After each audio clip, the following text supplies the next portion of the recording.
오늘은 기재부, 산업부, 중기부, 금융위 4개 경제부처가 함께 업무보고를 합니다. 경제부처들은 올해 민생과 경제에서 확실한 변화를 보여줄 막중한 과제를 안고 있습니다.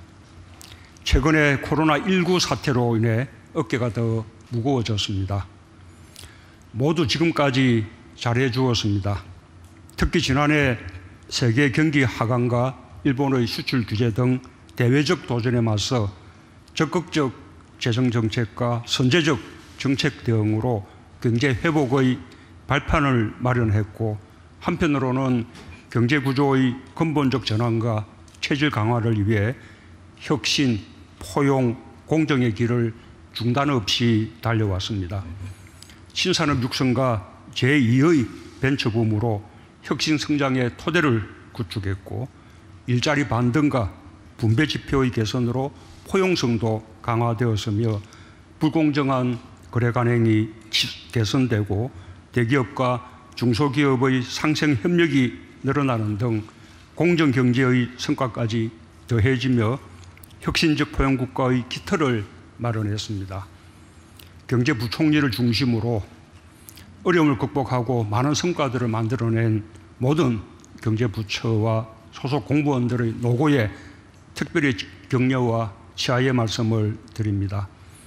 그리고 더 어깨가 무거워진 올해 국민들께서 확실한 변화를 체감할 수 있도록 더 많은 노력을 기울여 줄 것을 당부하고 기대합니다.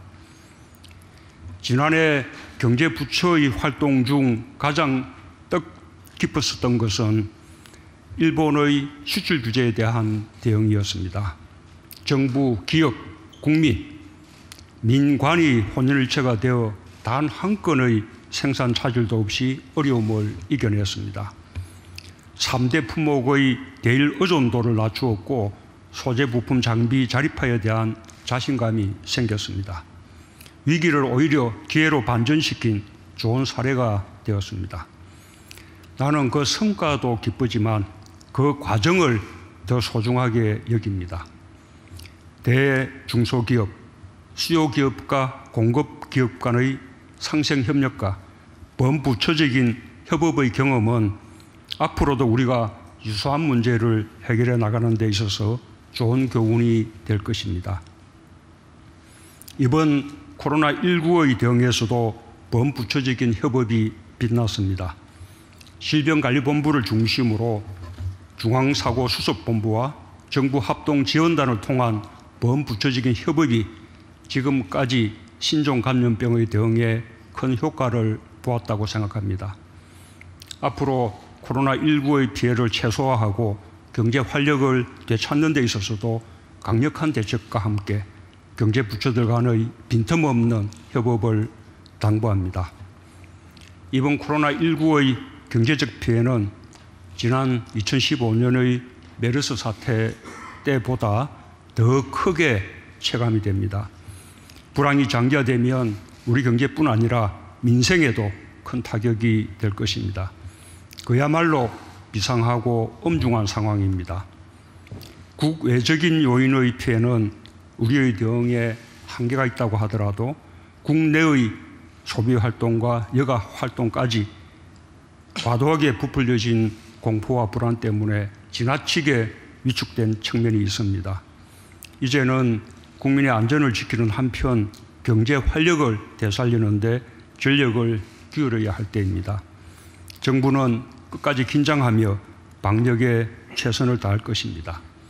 국민들께서도 정부의 대응을 믿고 각자의 안전수칙을 철저히 지키면서 정상적인 일상활동과 경제활동으로 복귀해 주실 것을 다시 한번 당부드립니다.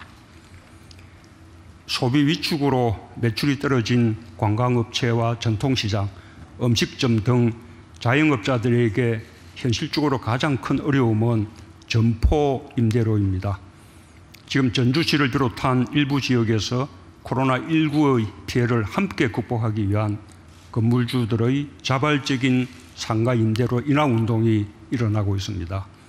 착한 임대인 운동에 깊이 감사드리면서 범정부적인 강력한 지원과 함께 상가 임대인과 임차인 사이에서도 상생의 노력이 함께 펼쳐지기를 바람하지 않습니다.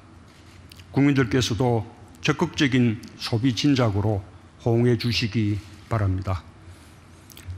오늘 업무보고 준비에 수고 많았습니다. 혁신성장, 흔들리지 않는 산업강국, 디지털 경제, 혁신금융을 위한 정책들이 잘 준비되었습니다. 더욱 중요한 것은 실천입니다. 부처 업무보고는 대통령에게 보고하기 위한 것이 아니라 국민에게 보고하는 것이며 실천을 다짐하는 것입니다. 준비한 정책 방안들이 잘 실천되어 반드시 목표를 이룰 수 있도록 끝까지 최선을 다해 주기 바랍니다. 감사합니다.